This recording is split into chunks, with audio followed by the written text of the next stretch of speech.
मूर्ति में, जो भगवान की मूर्ति में प्राण प्रतिष्ठा की जाती है, वो क्या चीज होती है?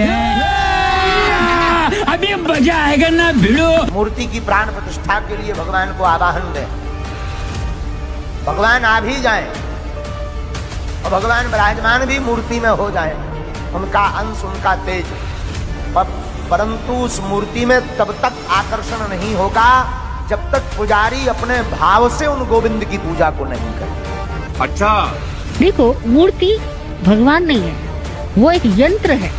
जैसे एक फोटो आदमी की होती है, वैसे वो एक पत्थर पे बनाए गए एक यंत्र है। आपने मूर्ख बना रहे हैं ये संत नकली लोग। भगवान की मूर्ति में जो प्राण प्रतिष्ठा की जाती है, वो क्या चीज होती है? आज इसी सवाल को विस्तार से क्लियर करने के लिए हम आपके बीच एक नहीं 3 संतों के आध्यात्मिक विचार लेकर आए हैं।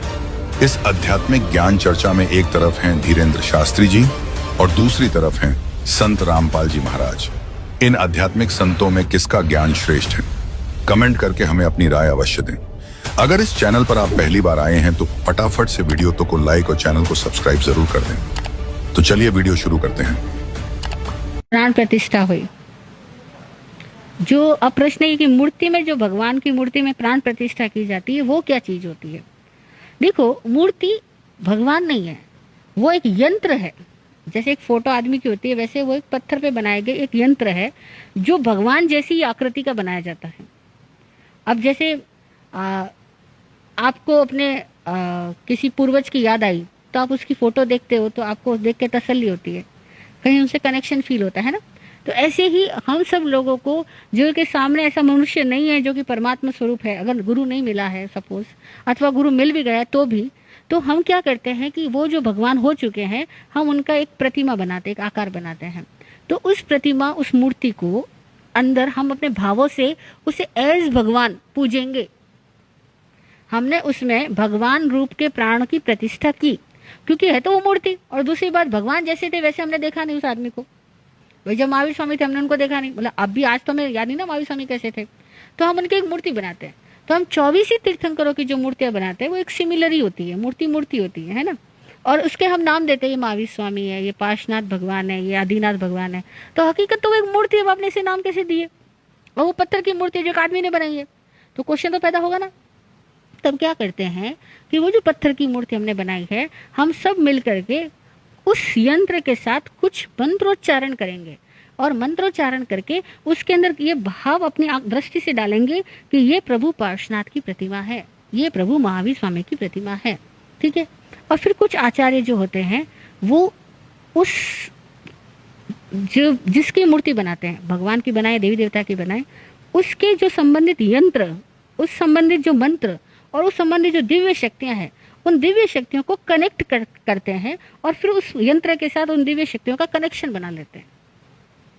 तब क्या होता है कि जैसे आपने मंत्र किया और अब उसकी भक्ति करते हो, तो वो केवल उस प्रतिमा निर्जीव नहीं है, अब उस प्रतिमा का कनेक्शन और भी कई जगह से हो चुका है, और तब आपकी ये भक्ति उस कनेक्टेड स्थान में भी पहुंचती है, और वो पहुंच करके लोक में भी काम अपना कर लेती है। तो एक पूरी इसकी साइंटिफिक प्रोसेस होती है। जैसे आज आप नॉर्मल अपने घर में समझ सकते हो कि आप वाईफाई का वो डोंगल लगा देते हो कहीं पर, तो पूरे वातावरण में जो नेट का वो हो, उसका कनेक्शन आपने अपने घर में ले लिया, तो अब आपके घर में वो प्राण प्रतिष्ठा हो गई।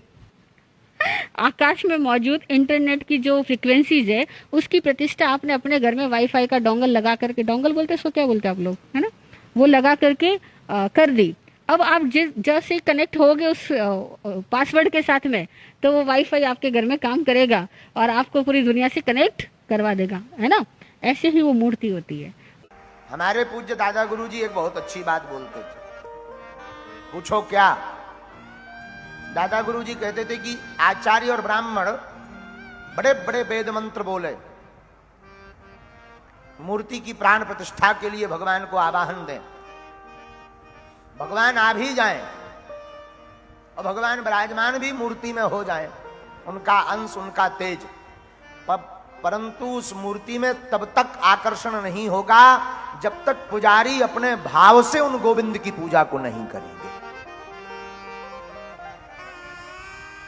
और फिर गुरुदेव भगवान बोलते हैं कि मंत्रों की प्राण प्रतिष्ठा हो या ना हो, वेद मंत्र बोले जाएं या ना बोले जाएं, पर अगर भाव से ठाकुर की प्रतिष्ठा कर दी तो ठाकुर उसमें भी प्रकट हो जाते हैं। उसमें भी भगवान लीला करने लगते हैं। इस बात से यह तो निश्चय हो गया कि आपको अगर संस्कृत ना भी आती हो तो चलेगा, पर प्रयत्न यह करें कि संस्कृत सीखें। और अगर नहीं आती है तो ठीक है, भाव इतना प्रबल करें कि भगवान भाषा को ना देख करके भाव को प्रधानता दें। दोस्तों, अभी आपने सुने धीरेन्द्र शास्त्री जी महाराज के आध्यात्मिक विचार। आइए अब सुनते हैं संत रामपाल जी महाराज के आध्यात्मिक विचार। जब वो मंदिर बनकर तैयार हो गया और मूर्ति स्थापना कर दी, अगले दिन उसकी पूजा करनी थी। वो प्राण प्रतिष्ठा के है ना, वो करनी थी। देखा कल मारी जा रही हमारी कारीगर तो मूर्ति बनावे और पुजारी उसमें प्राण डाल ले, और फिर हम पूजा उस पत्थर ने बता, ये थी पूजा हमारी। प्राण उसमें प्राण प्रतिष्ठित करे था, करें पुजारी, आगे भी इसमें प्राण डाल दिए, फिर भगवान खा करेगा जब हमने प्राण डाल दिए उसमें। अकल मारी जा रही थी हमारी, कोई ज्ञान नहीं था, कोई आधार नहीं था। ऐसी उल्टी साधना बता दी, पत्थर का भगवान बना दिया, कहते इसकी पूजा कर लो, बस इसी से मोक्ष हो जाओगे। अरे नहीं, परमात्मा कहते हैं मूर्ति भगवान की बुरी नहीं, लेकिन उस मूर्ति की पूजा व्यर्थ है। पुण्यात्मा, हम परमात्मा कबीर परमेश्वर जी क्या हमें बताना चाहते थे, ये न तो हम समझ सके, और हमने समझने की चेष्टा की तो हमारे नकली गुरुओं ने, धार्मिक गुरुओं ने परमात्मा क्या कहते थे उसके विपरीत उलट पुलट कह करके हमें भ्रमित कर दिया। परमात्मा मूर्ति के विरोधी नहीं थे, मूर्ति पूजा के विरोधी थे, उसको निषेध बताते थे। जैसे आपके पास आम है, आम के फल या सेब के फल की आपके पास मूर्ति रखी है, और सेब की और आम की मूर्ति बनाने वाला कारीगर ऐसी बना देता है कि आदमी भ्रमित हो जाता है ये ओरिजिनल है या डुप्लीकेट। परमात्मा कबीर परमेश्वर जी मूर्ति के विरोधी नहीं थे, मूर्ति पूजा को निषेध बताते थे।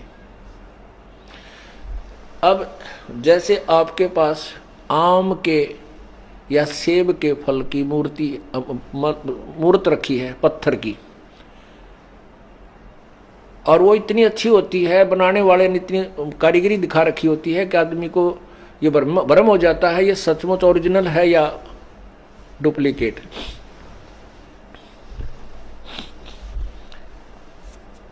एक बार ये दास भिवानी स्टैंड रोड तक पे आम फल लेने गया। मेरे से पहले उस दुकान पे एक व्यक्ति खड़ा, वो कहने लगा भाई वो ऊपर वाले आम दे मुझे, वो ऊपर रखे, वो सबसे वो कॉलम से बना रखे थे उसने काट के, ऊपर सबसे ऊपर वाले मुझे नकली पत्थर के रखवा रखी सुंदर मूर्ति, और पूरा कॉलम भर रखा उनते, बहुत सुंदर। नीचे वाले तो शाम का समय था, वो सारे तकरीबन खरीदने वालों ने छांट छांट के खरीद लिए थे। वो फिर थोड़े बहुत रह रहे थे, वो अच्छे नहीं लग रहे थे देखने में। वो कह रहा भाई वो दे दे, वो फिर उन्हीं में से चुग चाक के वो छांट छूट के उसके चढ़ाने लगा, तोलने लगा। उन्होंने बोला भाई मेरी बात सुन, पैसे कितने ले ले पर वो दे दे। वो आदमी खड़ा हुआ, उन्हें ठा के एक पत्थर का वो तार काम उसके हाथ में धर दिया, वो किलो पक्का का। वो नो करे, ने बोला यू के? वो बोला भले मानस, यू पत्थर के हैं ये तो केवल मूर्ति रखी है इनकी, और मेरे पास आम यही है, लेने हो तो ले ले। अब वो ऊपर वाले इतने अच्छे बना रखे थे, नीचे वाला ने फेल कर रहे थे जो ओरिजिनल को भी। तो पुण्यात्माओं, जैसे आपके पास वो आम के फल की पत्थर की मूर्ति रखी है, उस मूर्ति को देखने से आपको उस फल के गुणों का ज्ञान होगा और अंदर उसके पाने की प्रेरणा बनेगी। उसको खाने को के लिए मुंह में पानी आओगा। फिर आप सोचोगे भी कहाँ मिला है, आपको पता है जेब में पैसे होने चाहिए और बाजार में मिला है। आप पैसे लोगे और बाजार में जाओगे, आम कह करके खरीद लाओगे, आप खाओ। अब उस आम की मूर्ति में वो गुण नहीं है जो आम के फल में है। आम के फल की मूर्ति में गुण नहीं है जो आम के फल में ओरिजिनल में गुण है। वो फल जो मिट्टी पत्थर वाली है मूर्ति है, वो उसके गुणों से की प्रेरणा अवश्य देती है, उसके पाने की चाह उत्पन्न होती रहती है। इसलिए मूर्ति बुरी नहीं है, लेकिन वो मूर्ति वाला फल मिलेगा कैसे, उस विधि का पता होना चाहिए। पहले मजदूरी करे, मजदूरी करके पैसे जेब में ले और फिर बाजार में जावे और मंडी से फिर आम तो लेकर फिर गट गट खावे, हैं सारा टेस्ट आवे। ऐसे ही भगवान की मूर्ति आपके घर पे है, किसी भी इष्ट की आप पूजा करते हो, वह मूर्ति आपको कोई लाभ नहीं दे सकती। वो केवल उस भगवान के गुणों का ज्ञान कराती है, उसकी महिमा से परिचित कराती है कि ये भगवान ऐसा है, इसमें ये वो। और वो ज्ञान उसका कहाँ से हुआ? आपको उसकी जीवन लीला से। जैसे भगवान विष्णु की जीवन लीला विष्णु पुराण में, देवी पुराण में, क्योंकि पुराण जो है ये 18 अवश्य हो गए, लेकिन ज्ञान इनमें एक ही है। और ये सभी ब्रह्मा जी द्वारा कहे गए हैं। ब्रह्मा जी के सुनने के बाद अन्य ऋषियों ने उनसे सुनकर कुछ अपना अनुभव, कुछ वैसे वो मिला मिलू कर 18 भाग बना दिए। तो विष्णु जी के विषय में ज्ञान कहाँ हुआ? विष्णु पुराण से। तो आप विष्णु पुराण को पढ़िए, विष्णु पुराण के से फिर उसके बाद उस गुरु के पास जाइए जो आपको विष्णु जी की साधना बताता है, और फिर आप उसकी साधना करोगे तब वो मूर्ति वाला भगवान लाभ देगा जितना उसमें गुण है, जितना वो दे सकता है। तो इसी प्रकार हम कबीर परमेश्वर पूर्ण परमात्मा के मूर्ति अपने पास रखेंगे तो उस मूर्ति से हमें कोई लाभ नहीं होगा, लेकिन मूर्ति वाले भगवान से लाभ होगा। वो कैसे मिलेगा? उसकी हिस्ट्री से हमें पता चलेगा ये कितना भगवान है, कितना इसमें शक्ति है, उसकी कहानी से, उनकी लीला से। फिर उस संत तत्वदर्शी संत, उनके गुरु के पास जाइए जो उनको उनका पूर्ण यथार्थ ज्ञान जानता है, उससे उपदेश लीजिए और फिर नाम की मजदूरी कीजिए, फिर भगवान का फल खाइए, वो भगवान रूपी फल फिर प्राप्त कीजिए। तो क्या बताते हैं?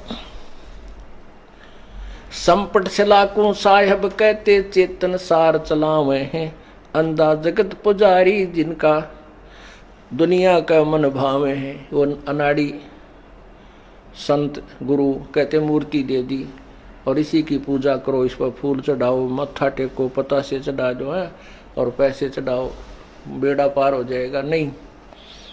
और कहते अंधा जगत पुजारी जिसका, अंधा ज्ञानहीन, ज्ञान नेत्रहीन जगत उन नकली संतों के पीछे, उन गुरुओं के पीछे घूम रहा है जो पत्थर को भगवान कहते हैं।